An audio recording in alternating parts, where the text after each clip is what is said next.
This is the You Can Learn Chinese podcast, part of the Seneca Network from the China Project. For everyone who's trying to learn Chinese or reaching for the next level, you came to the right place. I'm your host, Jared Turner, co-founder of the Mandarin Companion Graded Reader Series, longtime resident of China, and I generally avoid temptation unless I can't resist it. My co-host is John Pasden, co-founder of Mandarin Companion, founder of All Set Learning, the Chinese grammar wiki, sinosplice.com, and he's so good at sleeping, he can do it with his eyes closed. Our commitment, enthusiasm, and effort we put into any endeavor is heavily influenced by how we feel about it. John and I are going to talk about how this relates to language learning, including insights, how you can use this to your advantage. Guest interviews with Elyse Ribbons, playwright, webmistress, radio host, Peking opera performer, entrepreneur, yoga teacher, actress in Chinese media, and runner-up for China's Top Chef. Let's get to it. Hey guys, this is Jared Turner coming at you from Utah in the United States. Hey beautiful people, I am John Pasden in Shanghai, China. And all you people, I'd like to just make a quick request. If you're enjoying this podcast and if you feel like you've gotten something out of it and you have a friend who's also learning Chinese, take a minute and share this episode or podcast with them. That helps us spread this podcast and reach out and help more people out there like yourself. Help us to help you and your friends. Okay, so Jared and I, we're quite excited about comprehensible input, the theories of Stephen Krashen, not because we're just nerds about academic stuff, but because it actually makes a difference in people's learning. And if you follow this stuff, you can learn better, you can help teachers learn better. And so today we want to revisit this topic, some of Stephen Krashen's theories that came out of the late 70s and 80s. And today we want to talk about something which is not quite so academic. It's a little bit common sense, a little bit psychological, a little bit, about feelings. It's this idea of an affective filter, and it's Krashen's fifth hypothesis of his, classic five. Whoa, John. You said we weren't going to get very academic here, and now you're saying affective filter hypothesis? What does this mean? All right, so we'll become less academic from now on. So why don't you tell us what it means, Jared? You bet. So affective filter, really, okay, affective, it's that word in general means pertaining to your emotions, your feelings. And so there's this idea that in learning a language, and I guess we could say learning almost anything, is that sometimes there's these impediments or barriers to learning that have to do with how we feel or our emotions or mood or whatever. And so this idea of the affective filter is that he says filter, I kind of like the word almost like barrier. It's kind of like somehow our mood or our feelings, the affective part of us, it filters or is a barrier to learning. Well, the reason he uses filter is because it doesn't totally block, but it partially blocks. So, he has this idea of, all you need is exposure to the right amount of input and then you'll learn a language. So then you just get this idea that all it takes is exposure. It's like, going out and getting some sun. The sun's shining on you, you're getting the sun, right? But actually it's not that simple because sometimes people get the same input and it's the right level of input, but some people learn and some people don't. So what's going on there? So Krashen's idea is that there's this filter. And for some people, the input gets through and it's effective and they're acquiring language. And for other people, for some reason, it's not really working. So that's why there's this idea of a filter in place to explain this phenomenon. And this is an incredibly critical factor. This is something John and I have talked a lot about. We did a podcast episode relating to some, the different types of Chinese learners. And we think this is really important, making sure, you have your reason and, all these things. So we are going to talk about this from this one angle. Okay, so Krashen himself gives a little bit more detail about the affective filter, what he thinks the key categories are, and he gives the ones of motivation, self-confidence, and anxiety. So we're going to talk about those three. Okay, so we'll just start with motivation. And Krashen was often concerned with classroom learning, but the same concepts apply to, independent adult learners. So you can imagine a kid in a classroom, they're unmotivated, they don't really care. So that is preventing the input they're getting in class from really having an effect. And, it might be the right level of input, but they don't care, they're not motivated, so they're not really learning. This goes in line with some things I've said in presentations I've given to teachers and stuff, is that, you can have a highly motivated student and they can learn a language despite using poor methods. Conversely, you can have a student who is unmotivated and they can avoid learning despite using the best methods. And it boils down to this aspect of motivation. I like to also amend this a little bit and say it's not just motivation. Motivation comes and goes, at times. Some mornings we just feel motivated and sometimes we don't. I think what's, maybe a little more underlined and deeper in this is really having your reason, having a purpose to learn. And obviously those are very interconnected. And I think, that reason, that purpose gives you motivation, if you will, to continue to learn. But yeah, this is an incredibly critical factor. Yeah, and so obviously it's not just for kids, adults too. And when I work with clients at All Set Learning, either online or here in Shanghai, that's something that we always start talking about first. And if they have a strong motivation, a clear purpose to their learning, then they almost always do much better. And if they don't, but we can figure one out, then that always helps a lot. So I don't think it takes a whole lot of convincing. Motivation is a key aspect to the affective filter. John, I'm going to throw something out to you. There's a saying that goes around in some educator circles, and they say that all learning is self-learning. The reasoning being is that if you want to learn, you have motivation to learn, you'll learn. But just because a teacher's there teaching in the classroom, they don't have to be paying attention, and they may not learn. But what are your thoughts about that? Yeah, that's totally true. In fact, a lot of teachers realize that the word teacher is kind of silly because it's not like the teacher can make you learn just by what the teacher is doing. If you're not engaged, if you're not paying attention, if you're not trying to learn, you're not going to learn. So the teacher is more of a facilitator. So yeah, it has to be activity in your own brain, some kind of cognitive response which triggers the actual learning. Now, the second point of Krashen's theory, we talked about motivation, and the second one here being self-confidence. So the idea being is that the level of self-confidence of the learner absolutely affects their ability to learn that language. Now, I think this is really interesting. He brings this up, and I do think it impacts a number of aspects of learning. I guess that self-confidence, whether you feel like you can actually learn the language, like you can learn Chinese, versus your confidence to actually use that language, or making mistakes or whatever. Yeah, so one of the things that the teachers can do in the classroom to lower the affective filter is just to make sure they don't move too fast. Because if the class feels like it's moving really fast and people have trouble keeping up, then their confidence drops. And this is also something that I learned really well in my early days at Chinese Pod, because at the time learning Chinese by podcast was a new thing, and a lot of people who had never really considered learning Chinese were starting to. And at the time, Chinese was still so exotic and crazy that you really had to go slow so that people could feel like they were actually getting it, because otherwise they just didn't have the confidence. They just felt like, I don't know what I'm doing, and they would just drop off, right? So this is just another way to approach the affective filter. Try to get it down a little bit. Make sure that things aren't too challenging so that people can have the confidence to move forward in their studies. Something else that they bring up in talking about the self-confidence aspect is that students need to feel like they fit in. Every learner's experience and how they're learning is a little different. Some people are learning in a classroom setting. Some people are not. But I think it is that really important factor of feeling like if you are in a classroom environment, feeling like you do sort of fit in, so to speak, with your other learners and classmates, or it's a good fit with your teacher. That can help you build that self-confidence, someone who knows how to connect with you and understands, you're more than just a student, you're a person, outside of the classroom and everything. So in some of the things I was reading, they're talking about this aspect as well. So it's not just about, how you personally feel right now. It's also what kind of environment and what kind of connection are you feeling in that educational setting? Is this helping you to essentially reinforce or build confidence and feel good about what you're doing?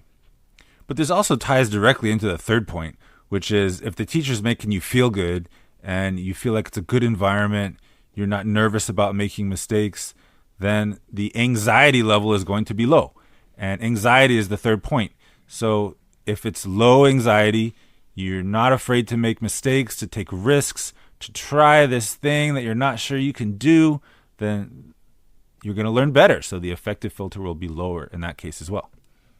And you're right. And just to make it clear, that's the third point, right? The third aspect of this is the anxiety. So we got motivation, self-confidence, and now anxiety.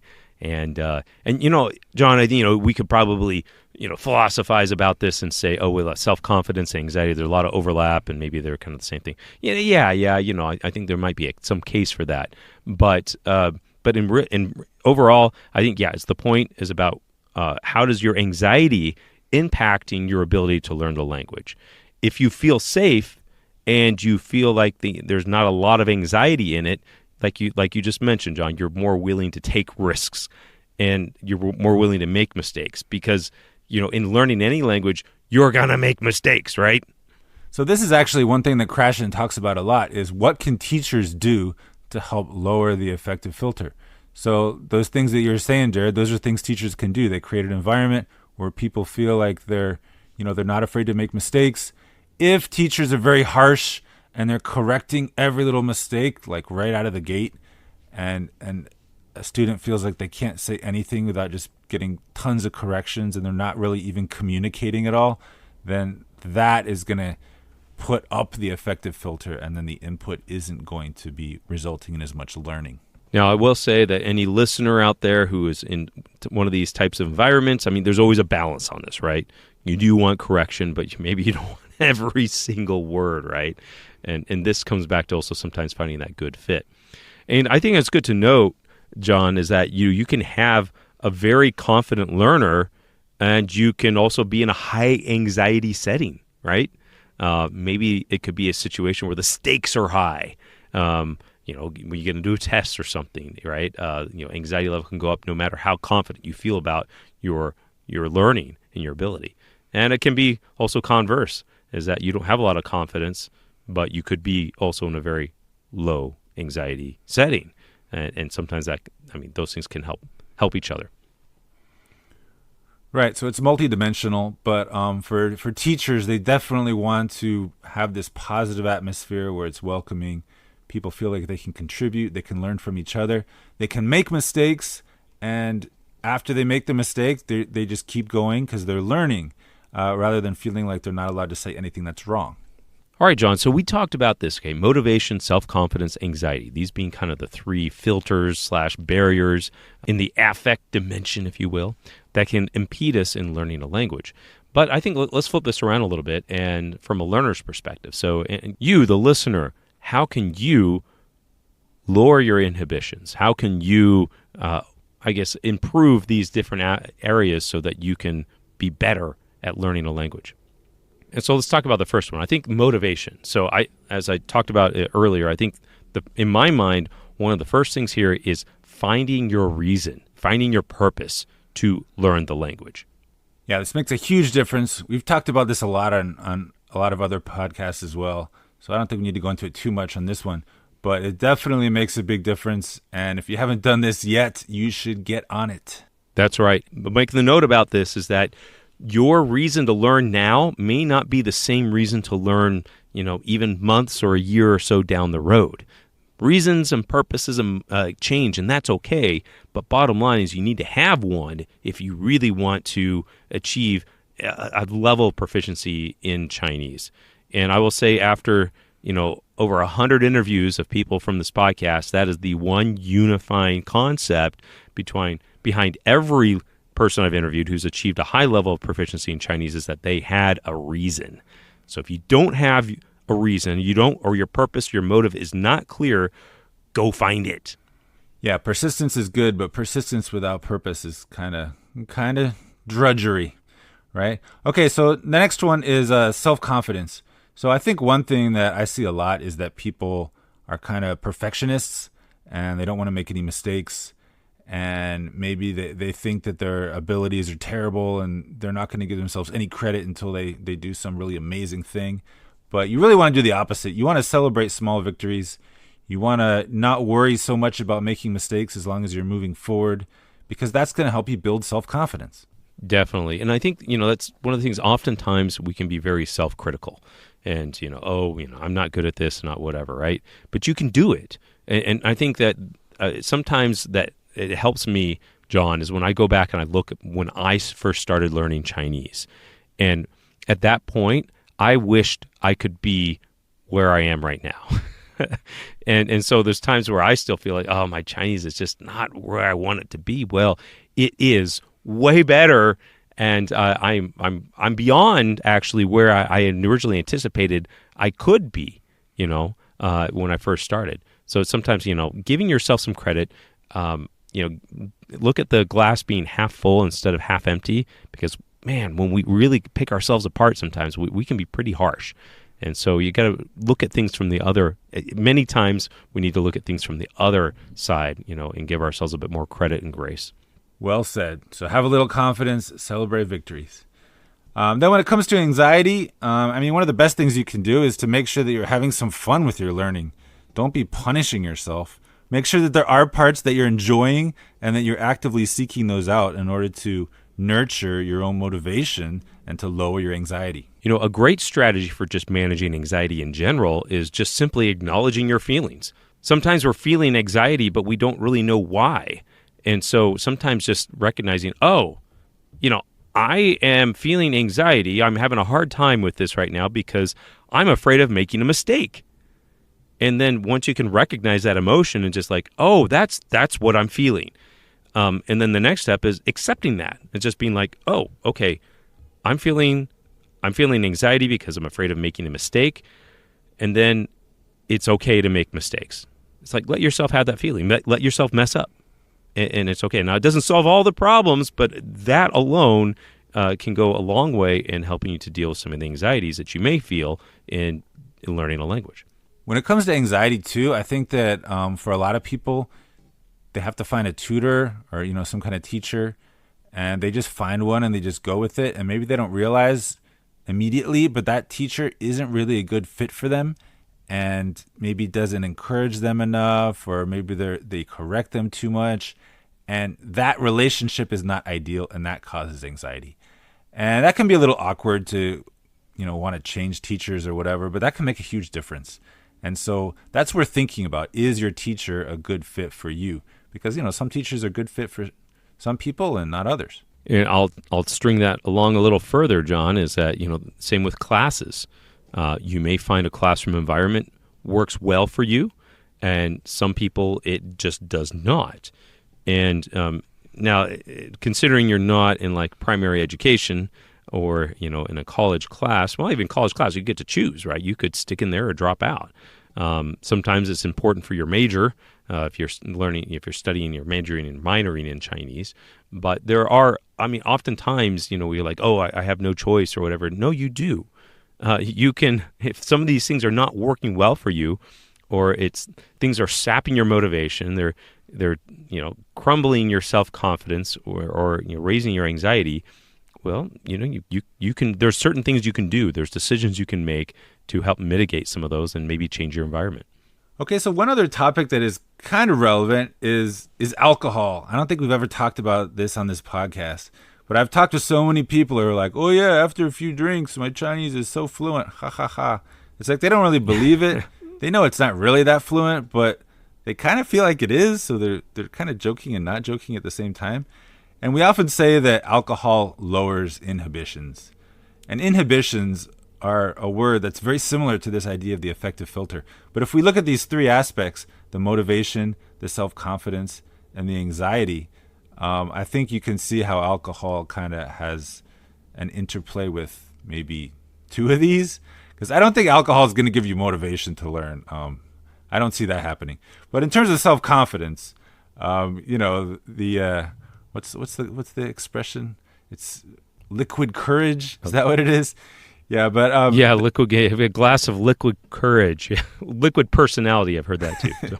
Yeah, this idea that the alcohol can give you the confidence you need.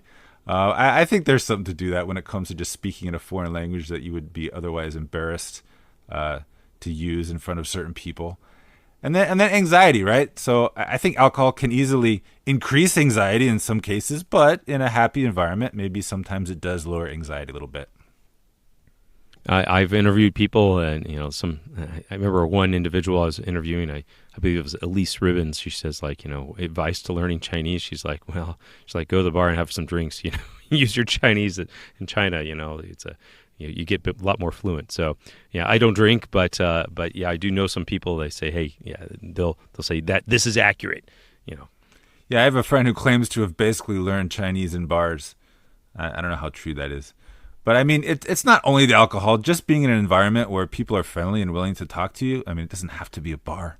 That can go a long way as well. But this idea of the affective filter, it does kind of line up with that the old conventional wisdom about drinking and language proficiency. But not connected to alcohol, but actually the idea about the affective filter is also about children. Children, they acquire their language not necessarily faster, but better. And, one of these reasons is because they have that less of that affective filter. Kids are used to making mistakes, or they're oftentimes don't have that anxiety or awareness, right? That you should be ashamed or you should have these feelings, or about making mistakes or whatever. And so they're okay with it. That's just, that's part of growing up, and thank goodness, right? So basically they have less of this affective filter. So less of these barriers to learning because they're willing to make mistakes and stumble through and figure it out. Yeah, so there have been multiple studies that show that adult learners can learn faster in the beginning. They can continue to learn faster for quite a while. Children, their memory is terrible. Adults outpace them, but eventually the children will overtake them. Yeah, and it's because of this affective filter thing. So what happens to adults a lot of time is they have grammatical mistakes, they have accent issues which become fossilized. And according to Krashen, it's the affective filter which prevents the totality of the input from totally getting through and allowing the adults to acquire the language to the level of a native speaker. Whereas kids, they have less filter, they're able to fully acquire all of that input. So hopefully this has been helpful to you in thinking through these three aspects of this, these barriers, this emotional aspect of learning the language. Number one being the motivation, second, your self-confidence, and third, the anxiety aspect. So, I think that, you can learn this language and beyond talking about all these different tips or tricks or whatever to learning language, really paying attention to how you're feeling and your emotions is really important and can also be one of those key aspects of really unlocking your ability to really blossom and grow in the language. Yeah, and remember, it's not just a matter of talking yourself up and psyching yourself up. There are other things you can address, such as what level of perfection are you demanding of yourself? What is your classroom environment like? How does your teacher make you feel? Right? So you can take a look at these things and possibly make improvements that really help you. And you can learn Chinese. You can.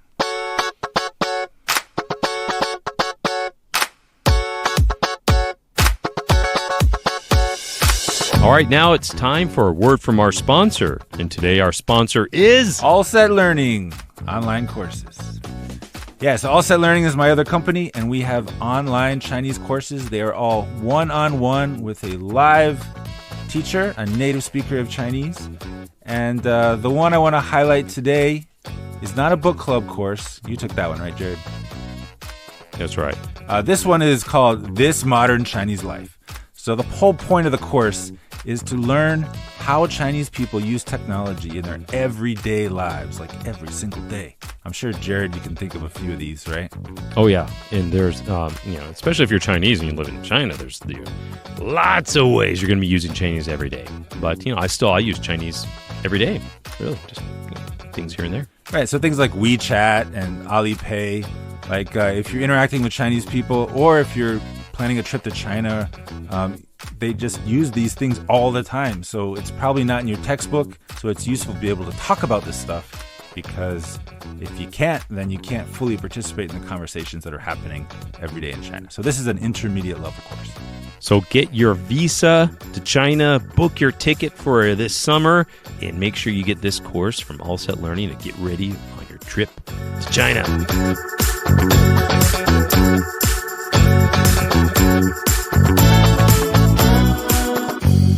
All right, now it's time for rants and raves. John, what do you have for us today? Do you have a rant or do you have a rave? Okay, so I have a rave. This one, it's a little late because spring has been going on in Shanghai for a while, although Shanghai has this annoying habit of like starting to get warmer. They're getting cold again. They're getting warmer. They're getting cold again. And so we're in a cold snap again. But spring is here in Shanghai, and one of the best things about spring in Shanghai, and a lot of places in China really, is all the flowering trees. You got your peach blossoms, you got your plum blossoms, your cherry blossoms, your magnolias and wisteria. And I actually don't really know what all these flowers look like, but I know what flowers look like, and they look great. So I think that's a great thing about Shanghai in the spring. So sorry, you guys, if you missed it, but something to keep in mind for the future. Springtime. My favorite seasons in Shanghai is spring and fall. Yeah, I especially like the fall. I wish I could be there, John, because here in Utah, they pretty much canceled spring. We had so when are you coming to Shanghai, Jared? You keep saying you're coming. I'm trying to find that reason, find something to bring me over. I mean, you're there, John. You should bring me over. All right, well, you can't come over for the flowers because that season's almost over. So, Jared, do you have a rant or a rave for us today? Okay, John, today I have a rant. Oh, yeah, I'm going a little negative today. So I posted a meme on recently. It was about vocabulary and tones and everything. One of the classic whipping boys in my Chinese language learning, tones and everything. And I had someone send me a video on Instagram, and it was this comedian, a Chinese comedian. She's doing comedy in English, but she's Chinese, and she's saying like tones don't matter, like Oh, I saw that one. So she brings up this word, cao mei, strawberries, and she's like, if you use the wrong tones, and it's like you're insulting their sister. It's a very vulgar thing. I'm not going to repeat it. Anyway, and she goes on, it's a contextual language. We understand it. We'll work it out, and blah blah blah. And you know what? Okay, she does have a point, right? That if you are a elementary or beginning, it doesn't matter. If you're a foreigner, you're speaking Chinese, and you mess up the tone, in general, people are going to be like, they'll be able to work it out, right? They'll be able to kind of get an idea what you were going to say, especially if what you're speaking is stuff that's more commonly said or just kind of basic speech. But I don't like this. And my rant about this is that it's just kind of like, hey, don't worry about it, period, right? You can just slough off the tones. But the more advanced you get in the language, the more critical tones become, right? Because you're going to encounter all these different homonyms, and maybe the context gives you the clues. But even if the context helps you understand what it's being said, you're going to sound weird, right? And you're just not going to be. You might be understood, but you're going to sound weird, and sometimes they're going to leave people confused. But I don't think, in general, if you're asking for strawberries, people are going to say, you insulted their sister. But yeah. Anyway, that's my rant. Bottom line, don't take language learning advice from a stand-up comedian. It might not be sound. Unless his name is John Pasden.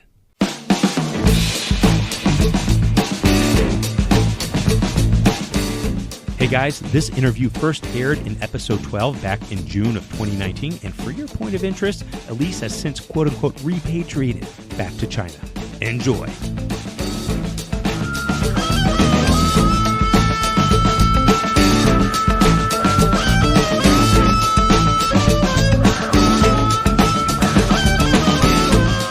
My name is Elyse Ribbons, born in Detroit, raised in North Carolina. Elyse and I met a number of years ago in Shanghai when she was working on a social entrepreneurship startup. Sandy blonde hair and green eyes, she looks like she was made for the silver screen. So how long is a long time to have lived in China? A Beijinger by choice for about 15, 16 years, Sinophile at heart, and recent recovering Sinophile as I've moved back to America. From being a radio host to performing in Peking opera to a starring role in Chinese cinema, Elyse's list of accomplishments goes on and on. Let's listen to Elyse tell us in her own words how her whole love affair with China began. Stay with us. Well, it started by accident. It started with a bowl of instant noodles, as China stories often do. But I was studying Arabic in college. I wanted to be Secretary of State someday.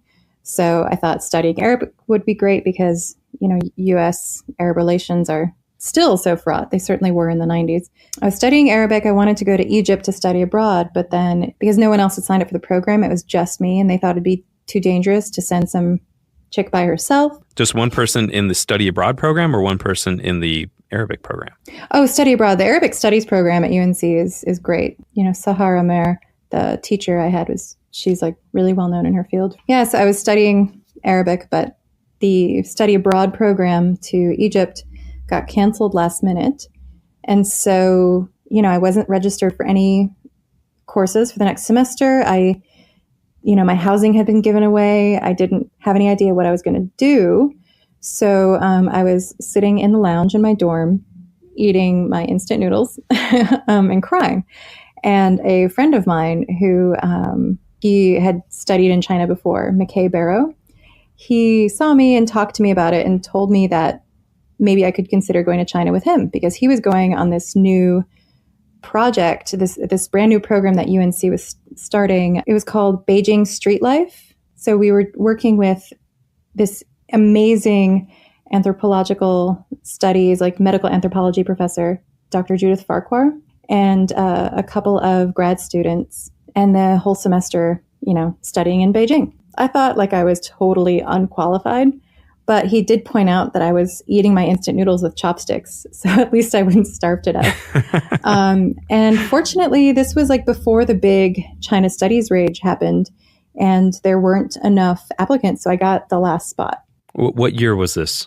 2000, the Lantern Festival of 2001 in January. We arrive in Beijing. I have a suitcase full of peanut butter and jelly because I abhorred American-style Chinese food, and my mother thought I might starve to death. Little did any of us know how amazing real Chinese food is, and I quickly became a total Chinese food snob. But yeah, that sort of started it all, and just such a great group of students and the professors we worked with. We had Chinese classes in the morning through the CET program. And then in the afternoon, we were doing anthropological field work, going all over to these different places in Beijing and interviewing people and observing culture. And it was just so much fun. I did a program a second time in 2002 to do it again. And I changed my major. To Chinese? Yeah, to Asian studies with a focus on Chinese. And then I moved to China during SARS in 2003. Because lots of job openings. So what was it about this trip, or I guess the first trip or the second trip, that really, I guess, hooked you on China? When I get interviewed about this in Chinese media, I always just say it's the term yuanfen, which is often translated as serendipity. But I think of it more like you're walking a physical path. And when you're going on the right path, it's a clear path and it's very easy. And sometimes you wander off that path and you're in the brush and it's really hard to get through. And even though you're struggling, you're really trying to walk that way, it's not fun and it's not what you're supposed to be doing. And when you make it back to the path that you're supposed to be on, it's just easy. And that's what China was. It was like, this makes sense. The people connected with me. I was fortunate enough to make friends because we had Chinese roommates, which, many of whom I've stayed friends with, oh my God, 16, 17 years later, and such amazing professors. The second time I went, we had Professor Yue Gong, who's just awesome. I guess it's a very formative age. Maybe I would have gone somewhere else and also fallen in love with the people and the culture, but China was my yuan fen. And so I was there and I just couldn't look back. Now, when did you decide to start learning Chinese? When I got into the program to study abroad there the first time. So you started studying Chinese before you went on the study abroad? Yeah, I learned a semester's worth, I think, so I have some pinyin, and I learned how to say 请问您贵姓, which of course I never heard anyone in China ever actually say. I go thinking I can speak Chinese and of course discover I cannot communicate at all. But the benefit of having a Chinese roommate, especially because mine didn't speak English very well, is that, in order to communicate anything, you just have to find a way. And so, like when I wanted to ask her if she wanted to go downstairs to eat, I didn't know how to ask like, 你吃了吗? But I would say like, 吃饭, and just point to my mouth and my stomach, right? Or just 吃. And she would get it. And so slowly, she would repeat back at me what I'm supposed to say, and we would muddle through it together through survival mechanisms. I learned Chinese in a semi-haphazard way. It'd be fits and starts. You'd feel like, oh, I'm learning so much. I'm communicating so much more. And then you'd hit this wall and you felt like I'm not learning anything. And even now, I still feel that way. Every time I start to think, oh, my Chinese is awesome. I totally rock at this language. I'm good to go. Then something else happens and I'm like, oh, my Chinese is crap. I need to learn so much more. So it's like, if you're a nerd who loves never-ending puzzles, learning Chinese is for you. So you first had some classroom instruction, then you went to China for the study abroad. And how long were you there in China for this study abroad? Just half a year. I think 5 months. Okay, so 6 months, five months. Where do you think that your learnings really took off, or they really started in earnest? And I mean, what was your progression? Can you talk a little bit about that? Well, after my first semester studying abroad, I changed my whole major. I went from being international politics to Asian studies. I proceeded to just nerd out on every Chinese language course that they offered at UNC at the time. I literally took, I think, every single one of them. And I even had a couple of independent studies because this was when Chinese studies was, sort of still coming about, certainly here at UNC, but in most universities in America, with the exception of like Middlebury and a couple of other programs. And so I just loved it. I want to hear a little bit about what were their classes like? What was the textbooks or whatever? Like, what did you guys use to learn the language? Obviously, we had textbooks and the TAs, but I have some semi-alternative philosophies regarding language study. No, share those with us. Well, I think immersing yourself in TV is really useful. I used to think it was film, but film is too short. You can't really get a grasp of like a character's language usage in the span of those 2 hours. So I actually had a work study job at the audiovisual library at UNC. And so I would be working at the counter or converting video footage and at the same time watching a old school Chinese TV series where I understood almost nothing because, I couldn't read that much Chinese. I couldn't understand that much. But, through context and experience, you begin to learn a lot more in the same way that a child learns a language. A child doesn't sit there with a textbook learning how to speak their native tongue. They just sort of experientially observe. So I did a lot of that. Fortunately, I got paid not to do it, but, I got paid to do it at times. So I was very fortunate. The other thing I did was one of my dearest friends, Laura Barton, she and I would do Chinese corner together, just the two of us, where we would read like a Chinese short story and talk about it with each other in our very bad Chinese.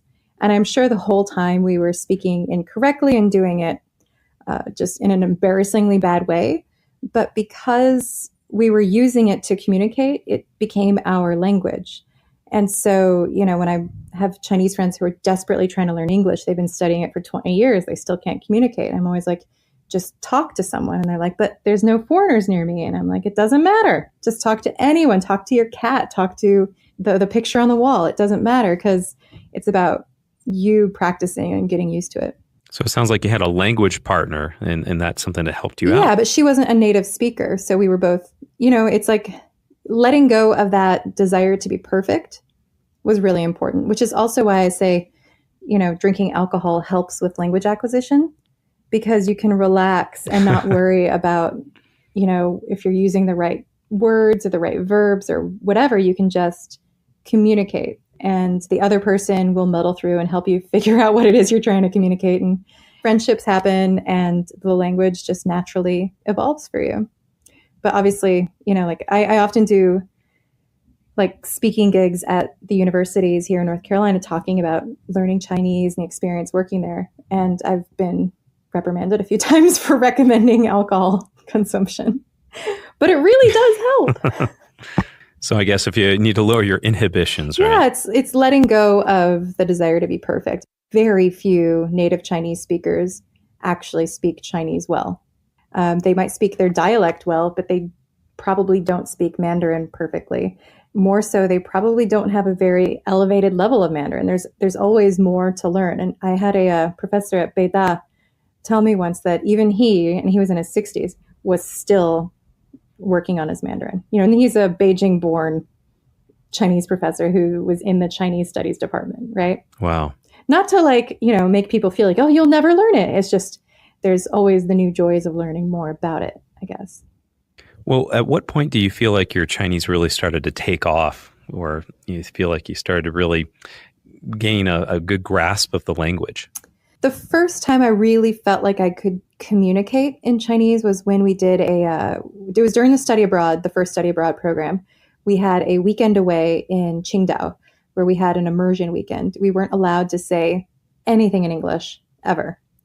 And because we'd already had like a month or two of the intense Chinese courses, we had enough Chinese to sort of basically communicate. Like, if you say you're thirsty and you want some water, where's the bathroom? All of those basic things. Well, because we all of a sudden had to use it exclusively, it was like this big hurdle I got over. Like all of a sudden, oh, I can use Chinese anytime I want. And that was probably the biggest leap for me. But then later on, every time, like literally every time I watch a Chinese TV series, no matter how crappy the acting or lame the storyline, it improves my language skills so much. Because unlike American TV series, Chinese TV series are usually written by one person. So it is one language style, one conversational style. Even though the actors will add their own flair and the director might change some things, the language, like in the vocabulary used, is really finite. It's one person's contribution. And so by watching a 20-part or 40-part series from point A to point Z, you get a lot of the same stuff over and over again. And so it really sinks in what stuff means. Well, something else I'd like to hear a little bit about is about like learning characters. I mean, what part did characters play in you learning Chinese, and when did you start learning them, and how did that all work out for you? Yeah, so I was learning characters the whole time. And I cannot emphasize enough how important that is.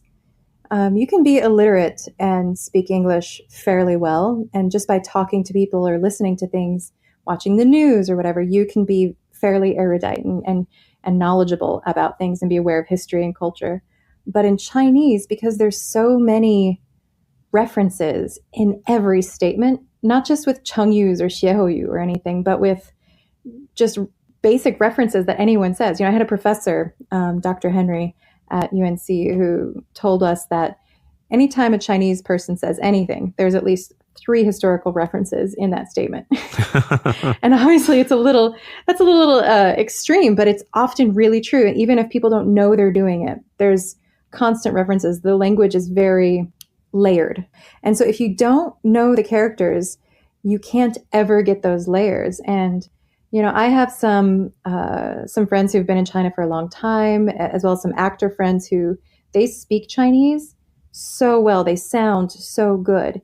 And yet, because they're illiterate, they have this stunted conversation. They can't go beyond a certain point because there's no capability to understand, because something sounds the same or something is a pun.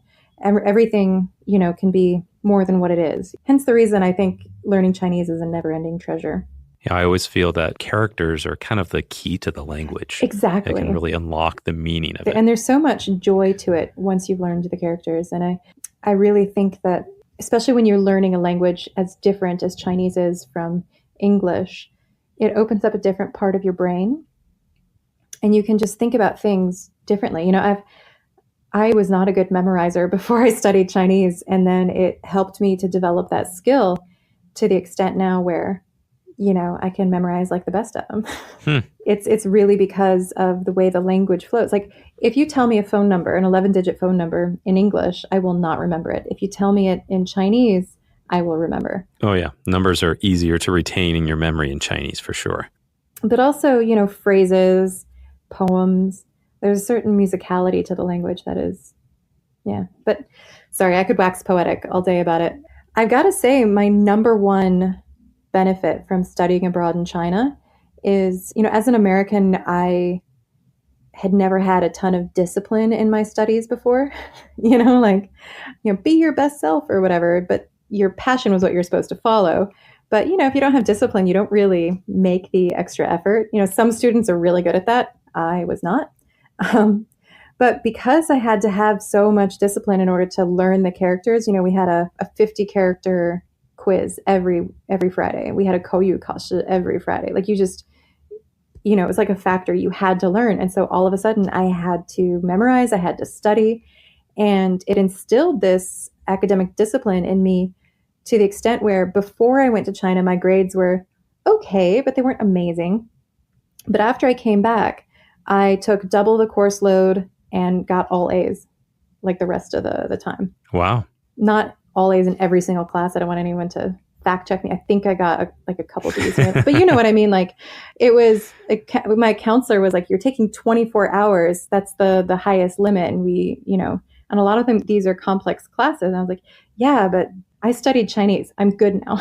Because it develops this ability to, and it might be linguistic. It might be in the brain. Like, I do know there was a study done, I believe it was in the UK, when British students solved a math problem, they used this particular portion of the brain, but when Chinese students solved a math problem, they were using a totally different portion of the brain.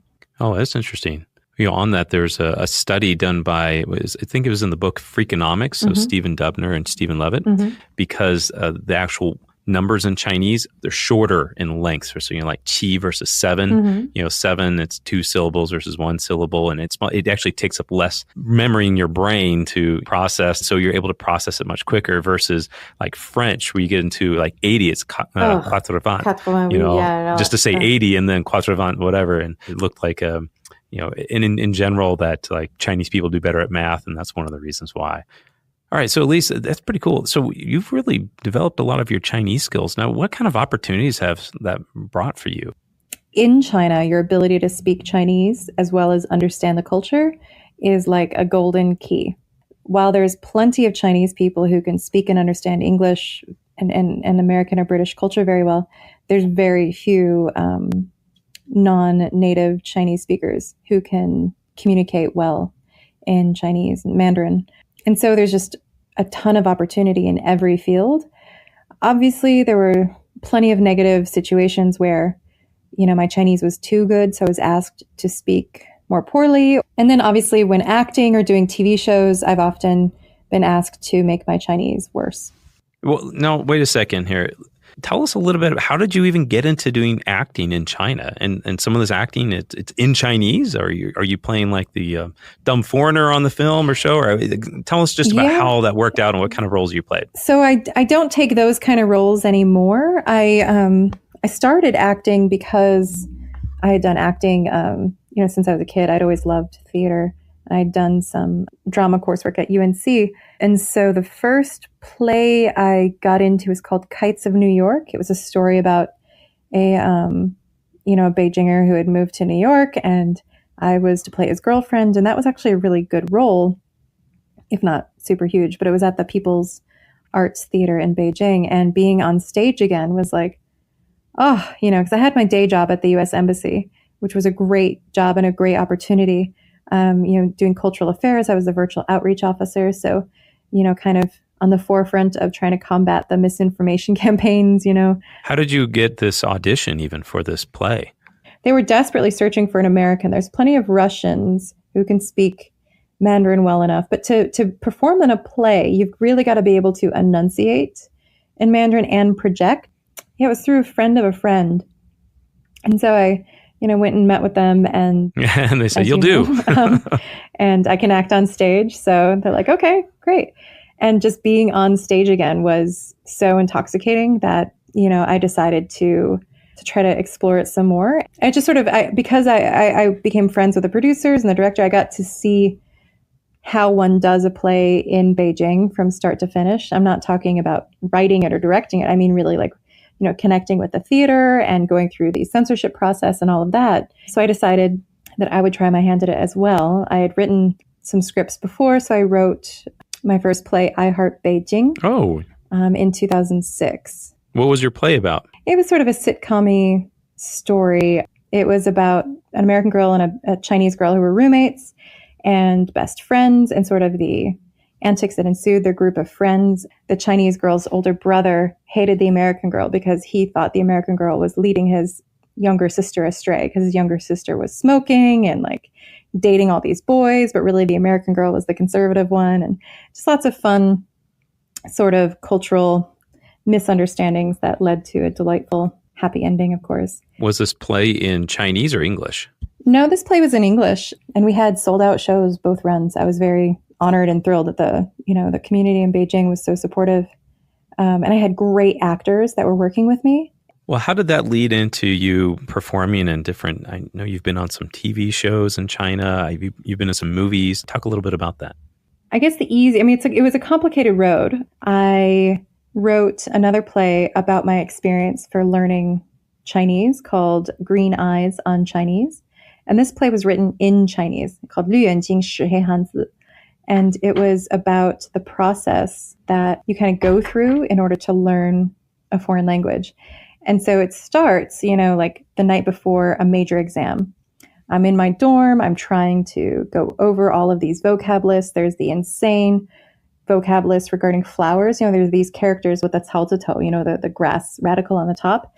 And just random characters you don't ever use in any other circumstance. And they describe a flower that you've never seen and have no idea what it is, but you have to remember it. And then I went through the ridiculous 歇后语 and the naughty puns in Chinese history and just had a real delightful time. But as it gets further on in the evening, there's this character who's played by this gorgeous dancer, Xiaohua, and she kind of starts to peek out and starts to join in more. And at first, she's just sort of a passive dancer in the background, but she gets more and more life. And she's kind of like my Chinese id, the inner version of me that's actually a Chinese woman, because when you learn a language like that, you kind of develop this other personality. And so through the evening, she gains more and more strength until finally we have this like fight scene where she turns into a tiger mother and starts yelling at me when I try to fall asleep. And, then the next morning I wake up and run off to take the exam. It wasn't a terribly deep play. It was a linguistic, farcical joy.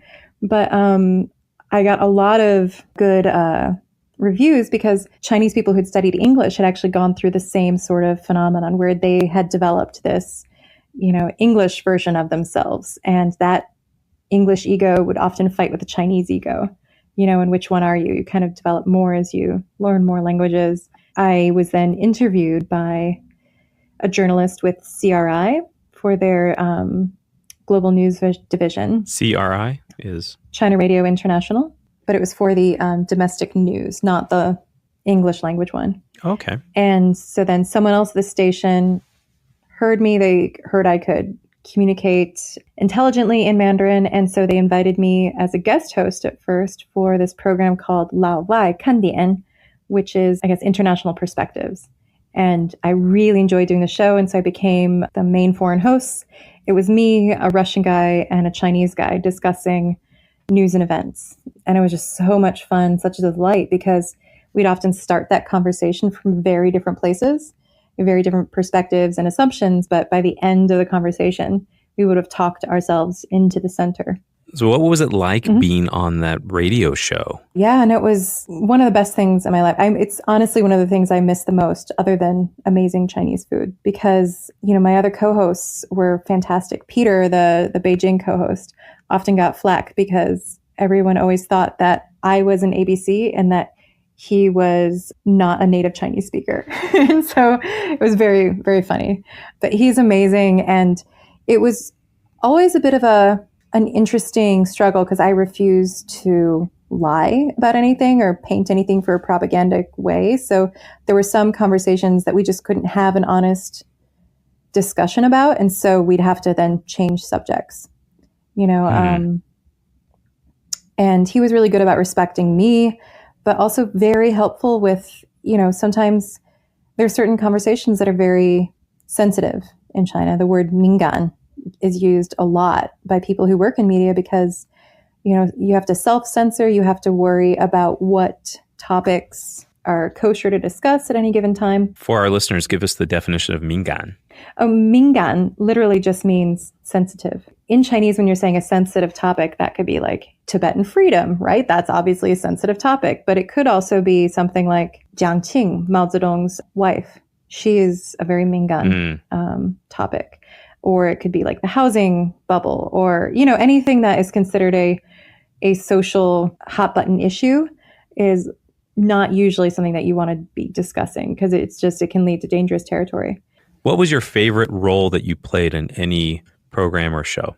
Oh, hands down, playing Helen Snow was my favorite. It was such a great honor. Now tell us, who is Helen Snow and what was the show? Oh my God, Helen Snow is amazing. She is this American author who in 1932 moved to Shanghai on her own, like she had a string position with like the Silver Exchange to write some articles, got herself a job at the US consulate. She became the like social queen bee of Shanghai. She just sort of went after her dreams and got them. And it was just she's very impressive. And even though she wasn't as linguistically talented as some other China hands, she really made an effort to connect with people. You know, she didn't just make friends with people and connect on that level. She was an active participant in helping students during the revolution.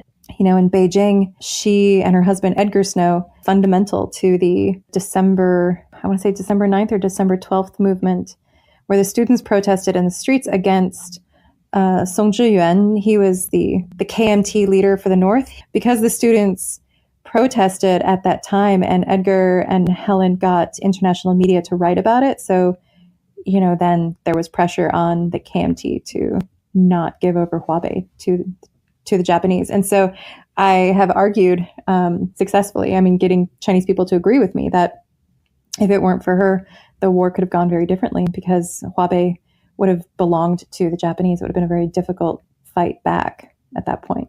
And what was the name of the show? Red Star Over China, which actually leads to the thing that most people are familiar with, which is the book that she and her husband wrote called Red Star Over China. And she had this fantastic adventure of once she had gotten back to Xi'an from Yan'an, she had all these photos, which were obviously contraband and could have, if she'd been discovered, would have gotten her thrown in jail. And there were suspicions. And so she was put under, house arrest at the hotel, but she managed to escape and sneak out. And, the train she was on was bombed. And fortunately she got off. And it was just lots of amazing, crazy adventures that you can't imagine are real, So it sounds like this role was more than just a normal role for you. This took on a much more meaning to you, right? Yeah, I kind of took an unhealthy relationship to it. Well, that's really interesting, all that historical perspective. There's a lot of things in there I had no idea about. Well, Elyse, tell me a little bit. If you could go back in time and give yourself some advice when you had started your whole China adventure, whether it was learning Chinese or coming to China, what would you tell yourself? Keep a diary. Later on when digital photos became a thing because of, phones, that helped a lot. But I often forget about all of the amazing things that I've had the chance to do and see and participate in, because there's just so much crazy stuff going on every day in China that it starts to kind of all combine with each other. And so I kind of wish that I'd kept a better diary at the beginning, especially because, I often won't remember a story until I'm like scrolling through my phone or on my computer. And there's like that photo from that event. You're like, oh my God, I did that, didn't I? Whoa. The observations you have when you first come to China, when you don't have the assumptions, I think are very important, even if you feel like they're dumb or silly, or you're like, I'm going to burn this later. I think having that recorded, having your thoughts fresh is, it helps you to treasure it later. I'm really missing China right now. Well, you spent over 15 years in China. Mm-hmm. Now you've moved back to the States. Mm-hmm. What part is China? What part do you, going forward in your life, how do you still see yourself involved with China? And how is Chinese still a part of your life today?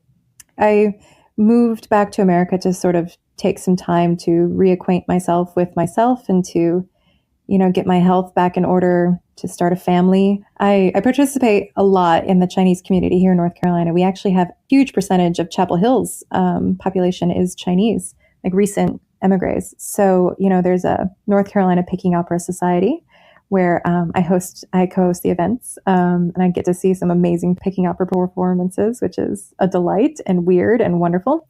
And there's, so many academics here from the Chinese diaspora that there's a lot of culture that you can connect with. Well, what kind of advice would you give to someone who's learning Chinese right now? Finding a hobby that you enjoy that isn't necessarily language-based, like music or sport of some sort, but definitely immerse yourself. Find a way to make friends with Chinese people who aren't just trying to learn English. Because, if you spend time with people who all the time are wanting to work on their English, you'll never work on your Chinese. And just, find your joy, find the fun that you really like. Chinese is such a big thing to study. Maybe what you're really interested in is ancient Chinese, or maybe what you're really interested in is kung fu novels, or maybe what you're really interested in is food. Just find the thing that you love and really go with it, because the language is surprisingly easy. It's the vocabulary that can be hard. And obviously, watch Chinese TV shows. Don't watch Red Star Over China. It's propaganda, but other Chinese TV shows. You just got to start from episode 1. So I always recommend to people, find a TV series with an actor that you think is hot, or actress, obviously, find someone that you think is hot, because that will help you suffer through the rest of it. Well, Elyse, would you rather fight 100 duck-sized horses or one horse-sized duck? One horse-sized duck for sure. Why is that? Because first of all, I would make friends with it. And then once it's tamed, I can ride around on a giant duck. And that sounds pretty freaking awesome. Second of all, 100, they're just going to overpower you eventually. There's only so much you can do. Have you seen Game of Thrones? Right? Like, I'm now envisioning what kind of saddle I could put on my duck. Okay, well, I'm sure you can get one made in China.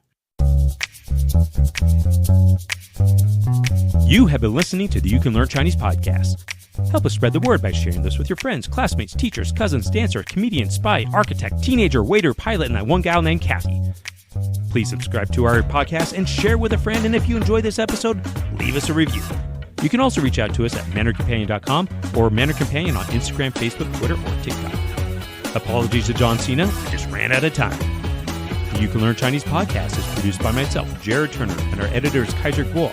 And interview editor is Dominic Edgley. And I'd like to thank our special guest, Elyse Ribbons, and of course, thanks to my co-host, the man, the myth, the legend, John Pasden. See you next time.